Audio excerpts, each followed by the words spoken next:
Vous l'avez compris, l'avenir est aux énergies renouvelables, parce qu'elles sont propres et à portée de main en Nouvelle-Calédonie. Figurez-vous que la force des vagues, la puissance de la houle et des courants, ou encore le mouvement des marées peuvent devenir des sources importantes d'électricité. Même la différence de température entre l'eau de surface et l'eau de profondeur peut également faire l'affaire.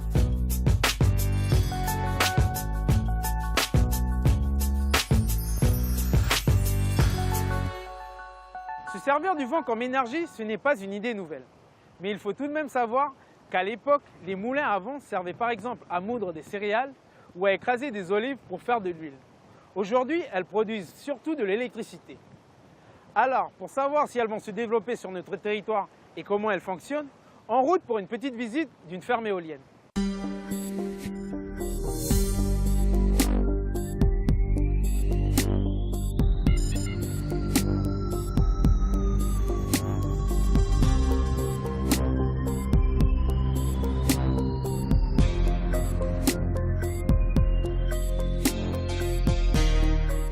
Bon, une éolienne est composée, tout le monde l'a en tête, hein, d'un mât, de pales qui constituent le rotor. Donc le vent va appuyer sur les pales d'une éolienne, les faire tourner et engager ainsi une rotation.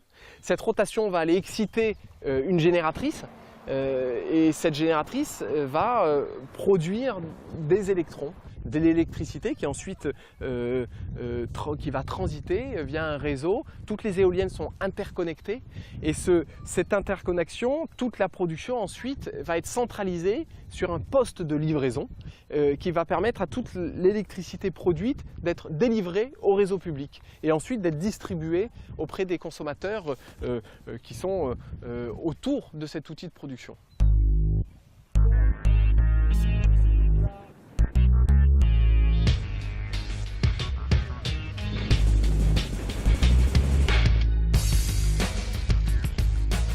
On se trouve aujourd'hui à Négandi où on produit de l'électricité à base d'éoliennes depuis à peu près 17 ans.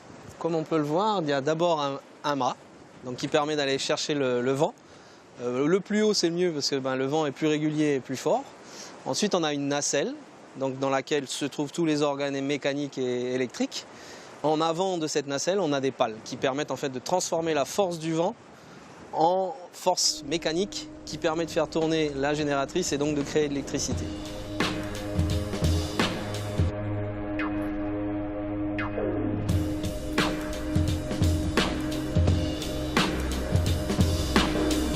Ce site il est équipé donc de 17 éoliennes, on a à peu près 3 MW de possibilités.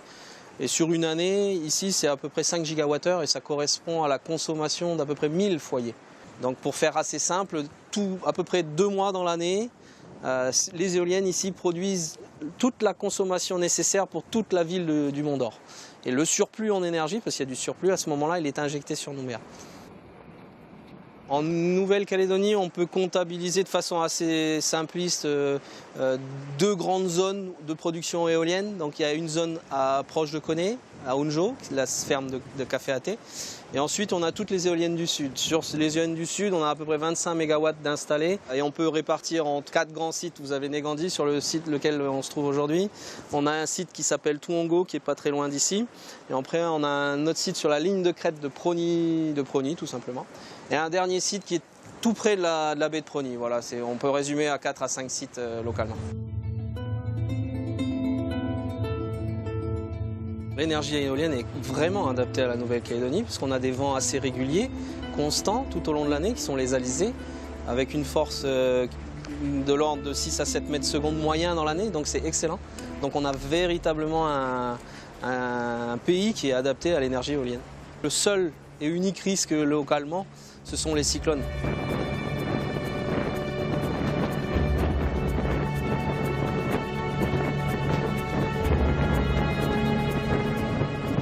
Quand un cyclone est annoncé, donc les éoliennes avec 2 pales, on les rabat. Donc on lance une campagne de rabattage, donc on rabat toutes ces machines. Et sur les sites comme ici où on ne peut pas les rabattre, on a des groupes, enfin là ici on a un groupe de secours qui permet aux éoliennes de suivre le vent et notamment l'œil du cyclone quand il passe. Ça permet de s'orienter et de suivre le vent. Et les éoliennes se mettent en drapeau comme ça, avec les pales comme ça, et se mettent en sécurité. Quand tu as moins de 4 à 5 mètres secondes, c'est-à-dire 10 km/h à peu près, elles suivent le vent, elles tournent, mais elles attendent que le vent augmente. Passé ce seuil de vent, là elles produisent. Donc elles vont produire jusqu'à ce qu'il y ait trop de vent. En général, c'est au-delà de 100 km/h. Donc là, elles se mettent en sécurité. L'idée, c'est on ne peut plus produire parce qu'il y a trop de vent.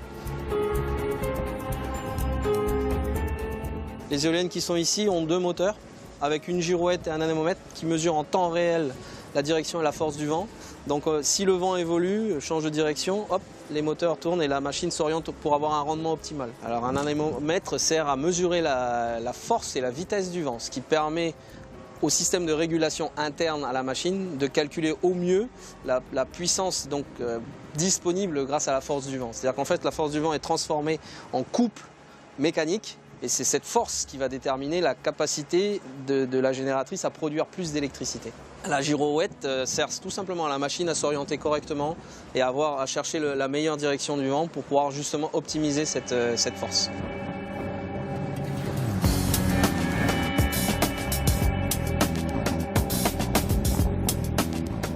En Nouvelle-Calédonie et en général ailleurs, l'avantage principal de l'énergie éolienne, c'est tout simplement que c'est une énergie abondante, c'est une énergie renouvelable. Et en contrepartie, ce qu'on peut considérer comme un inconvénient, c'est que c'est une énergie qui n'est pas constante. Elle évolue en fonction du temps, donc elle n'est pas garantie. On n'a pas tous les jours du vent, c'est malheureusement le cas.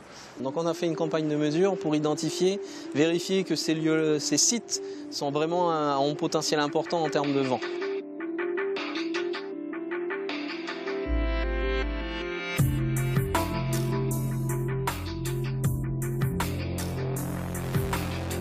Alors là, c'est le point culminant du sommet de Negandhi, le point le plus haut.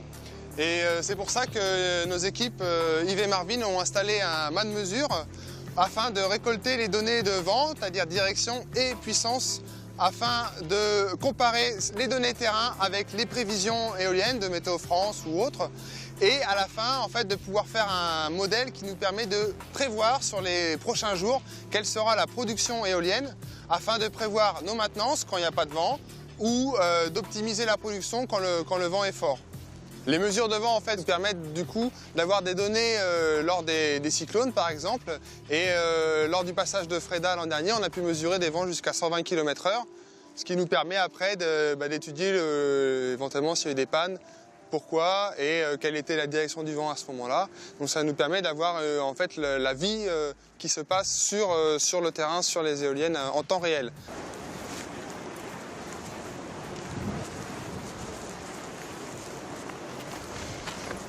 Bon, c'est parti. Hein. Intervention pour réparation de la panne hydraulique sur la nef. Ouais. Ah, c'est une maintenance préventive. Oui, voilà, une petite maintenance préventive parce qu'on a repéré des alarmes qui prévenaient d'un niveau bas d'huile qui allait arriver. Donc avant qu'il y ait vraiment la panne, on va faire un petit appoint d'huile hydraulique. D'accord.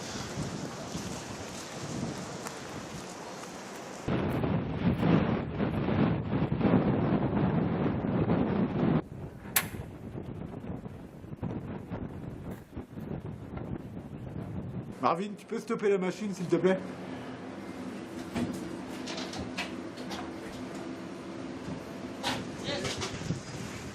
Ok, c'est stoppé. Les équipes ont arrêté la machine pour pouvoir faire l'intervention à l'intérieur de l'éolienne, pour pouvoir faire la pointe d'huile hydraulique qui est l'intervention du jour.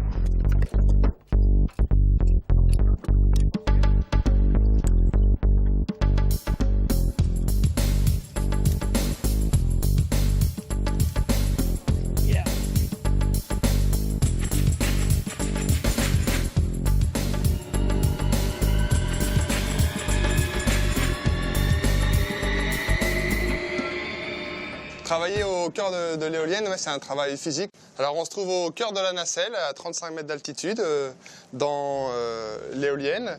Et on peut voir donc la partie production de l'éolienne en elle-même, son cœur, l'alternateur, et par derrière les pales qui, une fois entraînées par le vent, permettent de produire donc de l'électricité.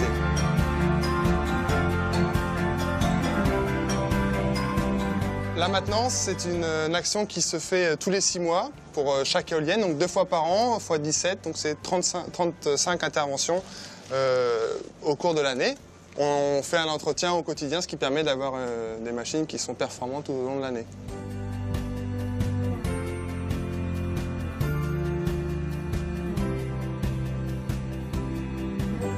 Les enjeux de cette énergie et plus généralement des énergies renouvelables sont principalement stratégiques. L'idée est de limiter la dépendance du territoire aux énergies fossiles, à des importations qui coûtent de l'argent et qui ne sont pas spécialement structurantes. A contrario, les énergies renouvelables et principalement l'éolien sont des énergies qui permettent de structurer une filière, qui crée de la valeur ajoutée localement. Donc ça, c'est le premier volet. Et le deuxième volet, c'est tout simplement le volet économique. Aujourd'hui,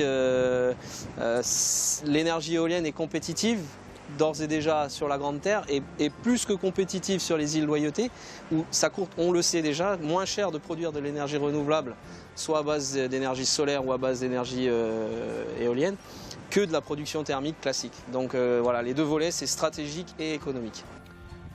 Le travail qui est mené autour du développement des projets éoliens ou renouvelables d'une manière générale doit s'attacher en province Nord particulièrement à emporter l'adhésion et concerner les personnes qui vont vivre autour de ces projets. Et on voit bien qu'en province Nord, cette configuration de projet peut être beaucoup plus fréquente qu'ailleurs. Donc on a tout intérêt à essayer d'avancer sur cette piste-là, quitte à parfois emprunter des chemins un peu novateurs ou un peu nouveaux, mais c'est une forme de développement du renouvelable qui va être nécessaire pour répondre aux enjeux énergétiques de la province Nord de demain.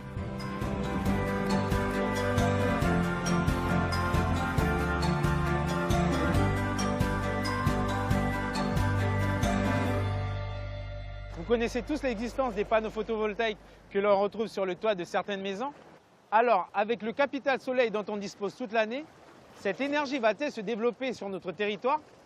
Qu'en est-il exactement? C'est ce que je vous propose de voir tout de suite.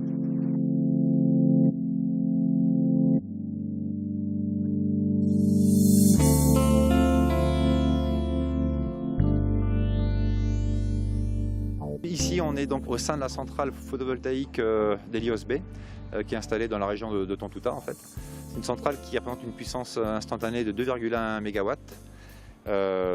Ça fait à peu près 2 hectares de capteurs photovoltaïques. La production annuelle démontrée maintenant, on est autour des 3 millions de kWh par an, ce qui va correspondre à peu près à la consommation annuelle de 1000 foyers. Cette ferme photovoltaïque, en fait, elle est constituée de 9980 panneaux. Chaque panneau produit du courant continu, le même courant qu'on va trouver dans les batteries de voitures par exemple.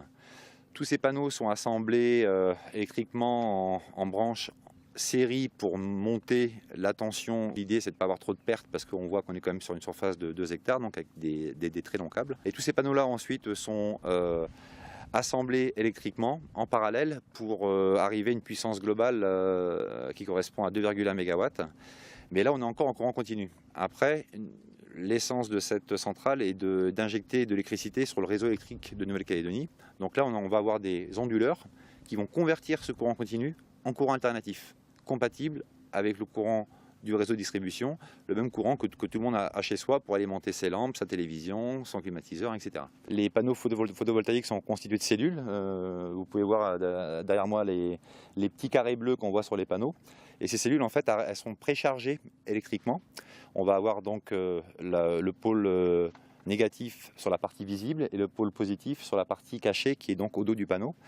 Et donc on a donc un ensemble qui est instable électriquement et les photons qui sont des particules sans masse produites par le rayonnement solaire excitent ces électrons qui sont donc en façade des panneaux et ces électrons sont attirés par la face arrière et on crée ainsi un courant électrique qui est collecté par des petites électrodes qu'on voit également en façade qui jouent le rôle tout simplement d'un conducteur électrique.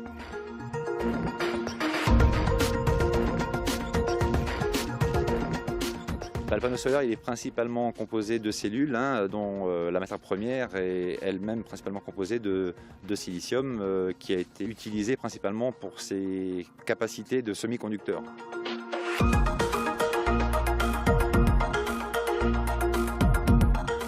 Je dirais techniquement sur ce projet en particulier, la principale contrainte a été l'implantation sur le foncier disponible qui est relativement serré, parce qu'on parle quand même de plus de 2 hectares de panneaux solaires. Tout ça sur un terrain qui a un relief pas très abrupt mais qui n'est pas plat. Et donc il a fallu faire de la simulation 3D en tenant compte de la position du soleil été comme hiver, l'idée étant de démontrer qu'il n'y a pas d'ombre portée entre les différentes structures sur les autres pour ne pas freiner le bon fonctionnement et la bonne production de la centrale. Et également, on a mis en œuvre un système d'ancrage au sol anticyclonique innovant. Tout ça également dans la perspective de pouvoir rendre, lorsqu'on démontait la centrale au bout de 25 ans, de pouvoir rendre le terrain le moins abîmé possible et que la nature reprenne ses droits.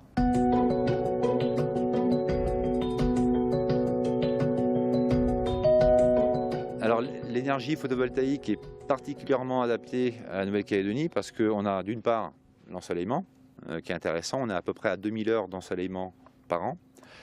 Et d'autre part, sur ce site en particulier, on a les alizés qui ventilent les panneaux, on le voit un petit peu aujourd'hui, parce que les modules photovoltaïques, paradoxalement, n'aiment pas trop la chaleur. Donc c'est pour ça que sur cette centrale-là, on a des rendements annuellement nettement supérieurs à ce qu'on peut constater, notamment aux Antilles, où là, il fait beaucoup plus humide, il y a beaucoup plus de nuages, il y a beaucoup moins de vent, et les rendements sont un peu moins bons. L'avantage de ce type d'énergie, il est multiple. Le principal avantage, c'est qu'on voit que c'est quand même une installation qui, à part les onduleurs, qui est quand même passive. Aujourd'hui, ce sont des installations qui sont pertinentes économiquement, c'est-à-dire que là, il y a des projets qui sont montés sans aide à l'investissement, sans subvention, sans défiscalisation, sans rien, et qui permettent de produire de l'électricité à un prix très compétitif. On voit qu'une fois que la centrale est installée, on ne produit aucune émission de gaz à effet de serre. Et puis, je crois qu'un des points principaux, c'est que l'énergie qui va coûter, je prends un exemple, 20 francs CFP aujourd'hui sur une centrale photovoltaïque, coûtera 20 francs CFP dans 25 ans encore.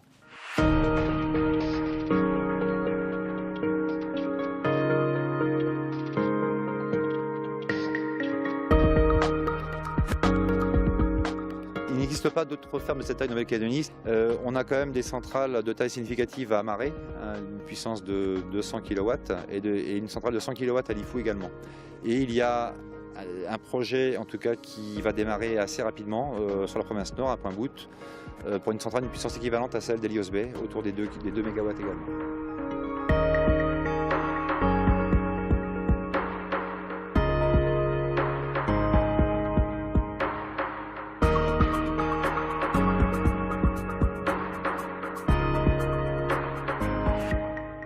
Alors, on se trouve à Pointe-Boute.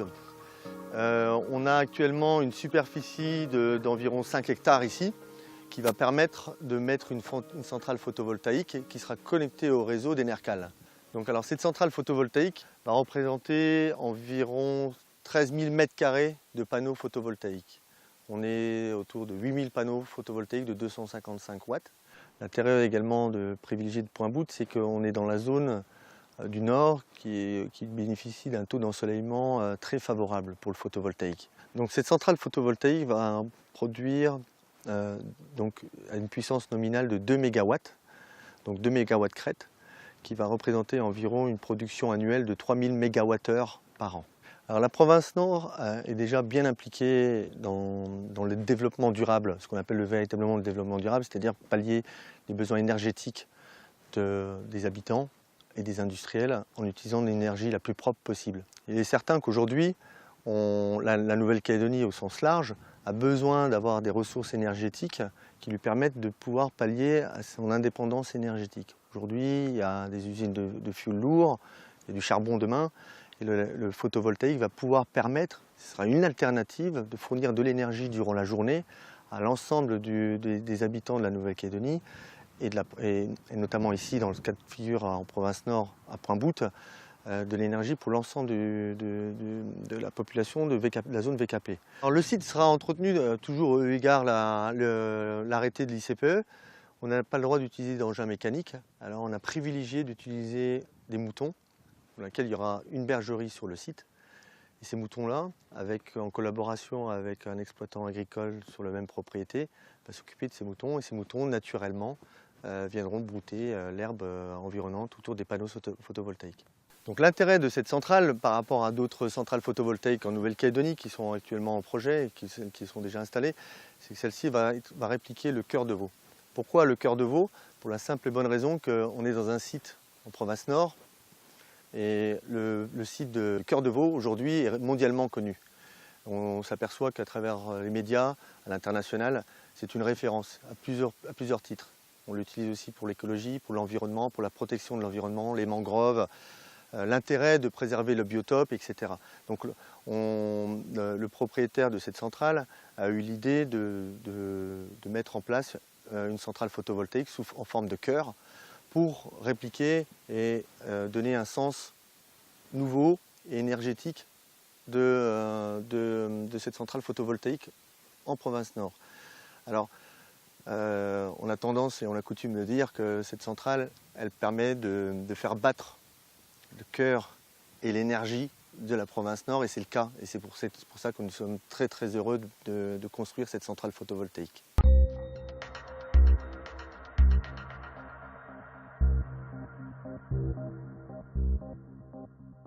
Pour voir ce qu'il en est des projets d'énergie marine sur notre territoire, direction en mer avec Jérôme Aucan et Lionel Houbersac qui vont nous expliquer ce que sont les énergies liées à la houle, à l'éolienne marine, à l'osmotique, c'est-à-dire la possibilité d'extraire de l'énergie dans les estuaires des fleuves ou des rivières, là où l'eau de mer rencontre l'eau douce. Ou encore l'énergie que l'on pourrait récupérer de la différence de température des océans. Explication.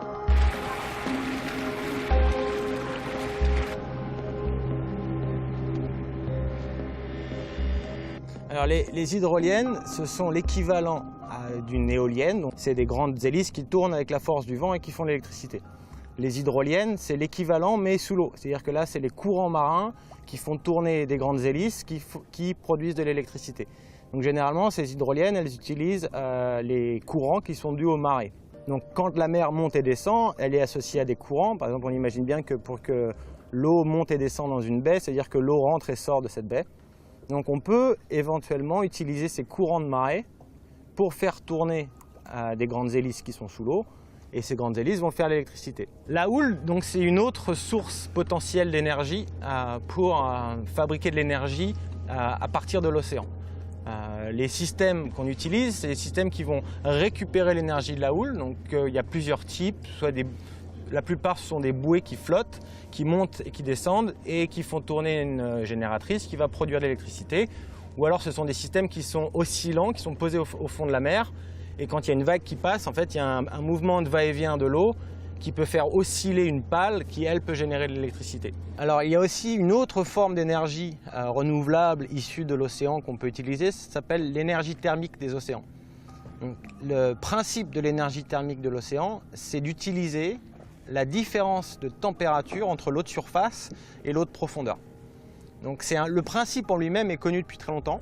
C'est-à-dire que si on a justement accès à ce qu'on appelle un point chaud et un point froid, donc le point chaud serait l'océan de surface, le point froid serait l'océan de profondeur. Si on a ce point chaud et ce point froid, on peut faire tourner une turbine. C'est-à-dire qu'on utiliserait l'eau de surface pour évaporer un liquide et l'eau de profondeur plus froide pour reliquéfier ce liquide, et entre les deux, on aura fait tourner une turbine qui va nous produire de l'électricité. Donc l'éolien marin, c'est l'utilisation du vent par l'intermédiaire de grandes éoliennes qui seraient soit posées au fond, soit qui flottent au large, et dont l'électricité produite serait ramenée par des câbles sous-marins à terre.